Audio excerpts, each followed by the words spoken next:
15, 10 to go, 5, 4, 3, 2, 1, go.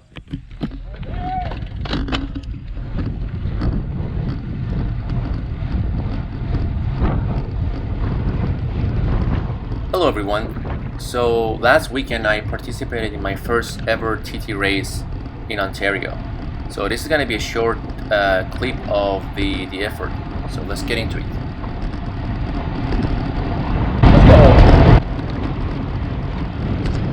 Okay, so there are two categories for time trial or TT racing. The one which you might all know is the aero category. So people are properly suited up with skin suit, with TT bars, disc rail wheels, and maybe shoe covers.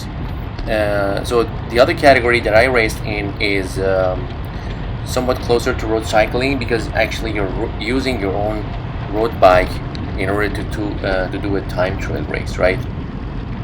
Actually, in my case, I didn't have my front carbon wheel as well, so my effort was properly, I would say, non-aero. Still, I wanted to challenge myself to see if I can sustain 85%, 90% of my FTP for almost 75 minutes, and see if I can hold like more extreme positions, like staying on the drop bars or parallel, hands on the hoods for that duration of time without just going back up on the hoods. I guess it went pretty well, so let's just have a recap of what I've done here.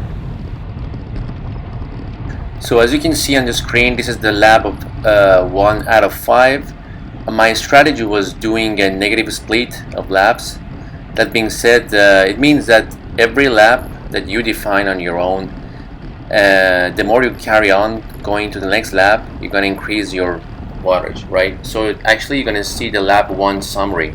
So I decided, since the race will take around 75 minutes, I'm going to have 3 laps of 20 minutes, and then the last 2 laps are shorter times, so I can just go all out. So the first 1 lap, the first 20 minutes, I started with the lowest normalized and average power.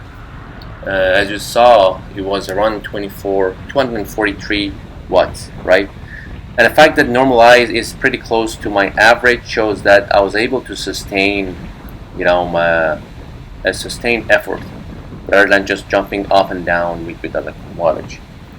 So just going fast forward to the lap 2, you see my average power went 5 watts up, so 247, and normalized was 250.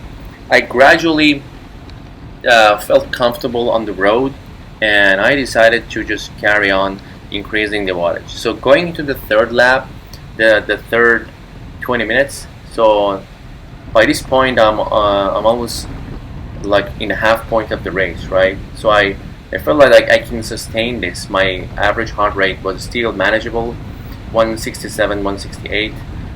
Normally my threshold heart rate is around 172, 173. So below 170, I would say is still a manageable effort for me.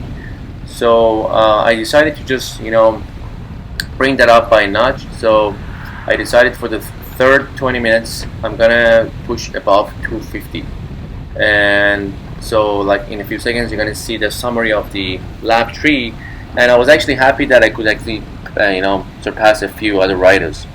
So for lap 3, the third 20 minutes, I had 253 average power, and normalized was 255, which shows a pretty sustained effort, and I was pretty happy with that actually.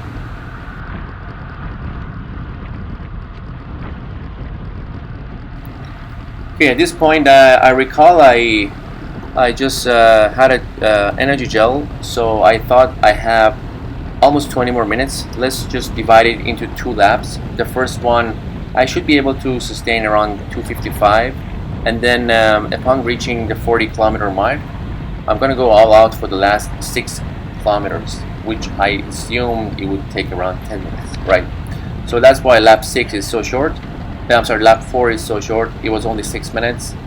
The average power was almost the same as the lap 4, but the normalized is a little bit higher.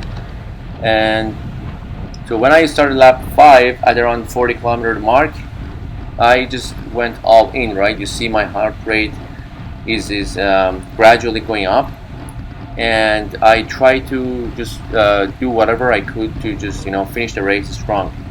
As I mentioned before, I didn't have my front carbon build, so I knew I'm gonna lose a lot of time on that.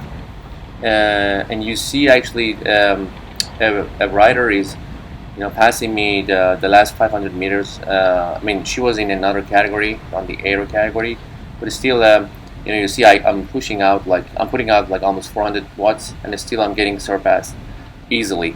So that shows the advantages of aerodynamics, especially in time trials.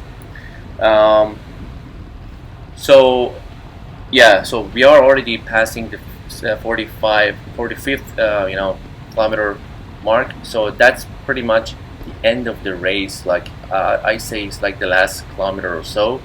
My heart rate was like over the roof, right? 177, 178, and I just said, let's just carry on like this. I was hoping actually I could push out, I could like put out more watts, but I guess after 1 hour effort, that's all I could do, right? So as you see, lap 5, 10 minutes, average power was 266 and normalized was 271, and that's exactly the point that I crossed the line.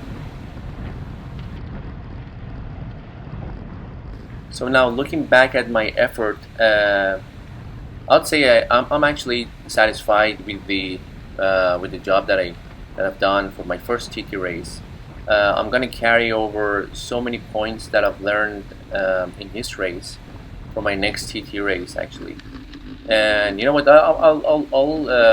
I'd like to thank all the organizers and the volunteers for such a smooth operation. Right, that was our almost the first race of the year after almost 2 years. So I was pretty happy to be able to race again in Ontario. And I hope you guys enjoyed the effort. I have another long version of the whole effort. If you are interested, you can watch it on my channel. Thanks for watching, guys. See you in the next video.